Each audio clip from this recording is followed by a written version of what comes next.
UVB-76, Russian, -76, see name and call signs for other call signs, also known by the nickname The Buzzer, is a shortwave radio station that broadcasts in upper sideband mode on the frequency of 4,625 kHz, wavelength of 64.8 m.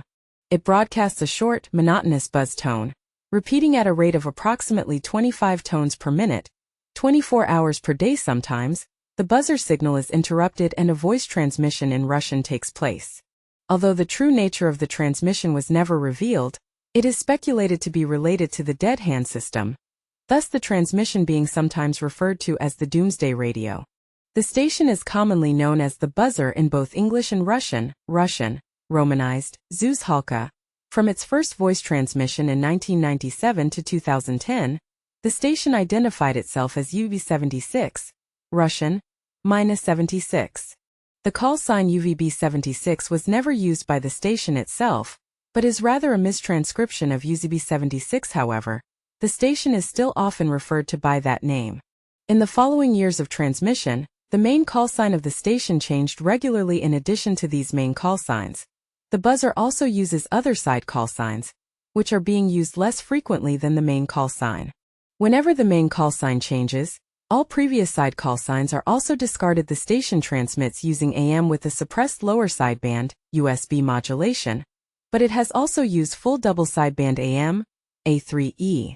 The signal consists of a buzzing sound that lasts 12 seconds, pausing for 11.3 seconds, and repeating 2,134 times per minute. Until November 2010, the buzz tones lasted approximately 0.8 seconds each. 1 minute before the hour, the repeating tone was previously replaced by a continuous, uninterrupted alternating tone, which continued for 1 minute until the short repeating buzz resumed, although this stopped occurring in June 2010. Since the start of broadcasting, the buzzer broadcasts as a repeating 2-second pip. The buzzing sound is sometimes interrupted by the broadcast of voice messages. These messages are always given in Russian by a live voice and follow 3 fixed formats. A message in the monolith format always consists of the following parts. Example of a monolith message sent on the buzzer with exactly 1 call sign, 1 ID group and 1 message block, most common type. Monolith messages can however contain any amount of items from each part. A message in the user format always consists of the following parts. Example of such a message. Nowadays, user messages are rarely sent on the buzzer. Commanda is the most uncommon type of voice message since it has not been heard for years. Messages of this type are most likely not being sent on the buzzer anymore. They consist of a call sign, read out twice, a code phrase, Russian, romanized, Obvyelnye commanda, lit command announced, and a following number. Example of such a message. Distant conversations and other background noises have frequently been heard behind the buzzer. This suggests that the buzzing tones are not generated internally, but are produced by a device placed near a live and constantly open microphone. Because of the occasional fluctuating pitch of the buzzing tones, it is supposed that the tones are generated by a tone wheel as used in a Hammond organ. It is also possible that a microphone may have been turned on accidentally.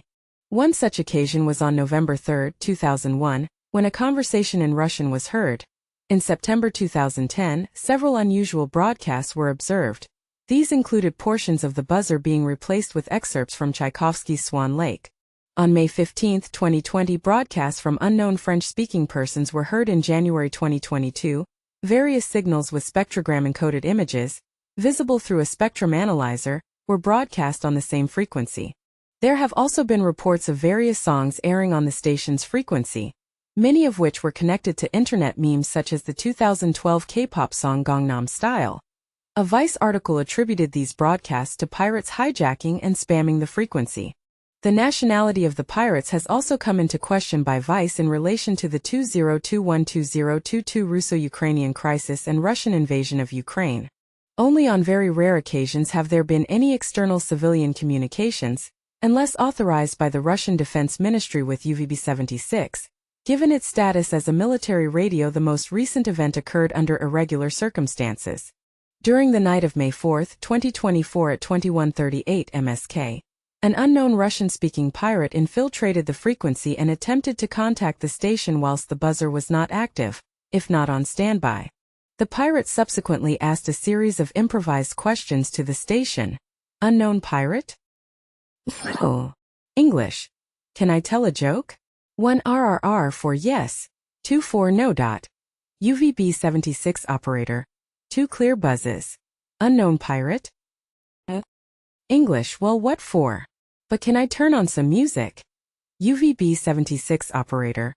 2 clear buzzes. Unknown pirate? English. But why? Are you going to get in trouble if you answer my questions? Asterisk UVB-76 buzzer starts. Asterisk, unknown pirate. English. Well, damn. Other instances of deliberate hijackings are widely unreported. Another incident occurred 1 day prior to the above event. An unknown pirate, possibly the same one, attempted to subject the buzzer to interference, prompting the on-duty operator to immediately retaliate, taking preventative measures against the signal incursion. The UVB-76 operator combined 3 individual transmitters, with one above, one below and the other center 4625 kHz transmitting MS5 burst, along with CS12 modern audio as well as tones in several states, summarizing together a highly dense spectral pattern with the upper side band. Numerous noticeable transitions were witnessed over the 4625 kHz selected spectrogram section, as the operators frantically fought against the pirates. The incident occurred for around half an hour, until the operators ceased their tactics after the pirate abandoned attempts. As the buzzer was then reactivated, the purpose of the station has not been confirmed by government or broadcast officials. However, Rimantas Plikis, a former Minister of Communications and Informatics of the Republic of Lithuania, has written that the purpose of the voice messages is to confirm that operators at receiving stations are alert. Another explanation is that the broadcast is constantly being listened to by military commissariats. There is speculation published in the Russian Journal of Earth Sciences which describes an observatory measuring changes in the ionosphere by broadcasting a signal at 4625 kHz, the same broadcast frequency as the buzzer. One possible interpretation is that the voice messages constitute military communications. The possibility of the station being a number station for intelligence agencies, such as the FSB or the former KGB of the Soviet Union, is considered unlikely by some, since messages occur at seemingly unpredictable times. In addition, the static frequency of 4625 kHz and the low transmitter power are likely unsuitable for reliable long-range communication. Original research. The buzzing functions as a channel marker, used to keep the frequency occupied, thereby making it unattractive for other potential users. The signature sound could be used for tuning to the signal on an old analog receiver.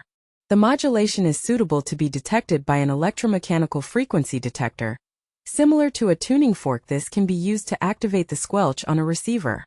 Due to the varying emission properties on short-wave bands, using a level-based squelch is unreliable. This also allows a signal loss to be detected, causing an alarm to sound on the receiver. Another theory, described in a BBC article, states that the tower is connected to the Russian perimeter missile system and emits a dead-hand signal that will trigger a nuclear retaliatory response if the signal is interrupted as a result of a nuclear attack against Russia. This theory is also very unlikely. Given that the buzzer stops or breaks down regularly, there are 2 other Russian stations that follow a similar format, nicknamed the Pip and the Squeaky Wheel. Like the buzzer, these stations transmit a signature sound that is repeated constantly, but is occasionally interrupted to relay coded voice messages. The former transmitter was located near Poverovo, Russia, at 5650 N37637E, which is about halfway between Zelenohrad and Solnechnogorsk and 10 kilometers, 62 miles, northwest of Moscow, near the village of Losky.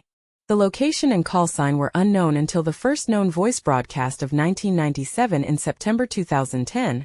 The station's transmitter was moved to the nearby city of St. Petersburg, near the village of Karomassiv, 601840.73 N301645.06E.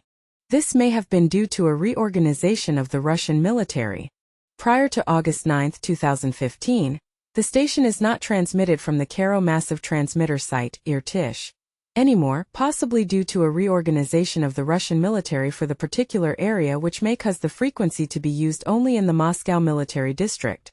At present, the buzzer appears to be broadcast only from the 69th Communication Hub in Naro-Fominsk, Moscow.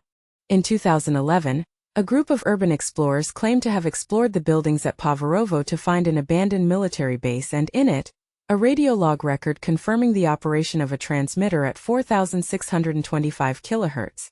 Better source needed. Besides the main call sign, there have been transmissions containing different call signs such as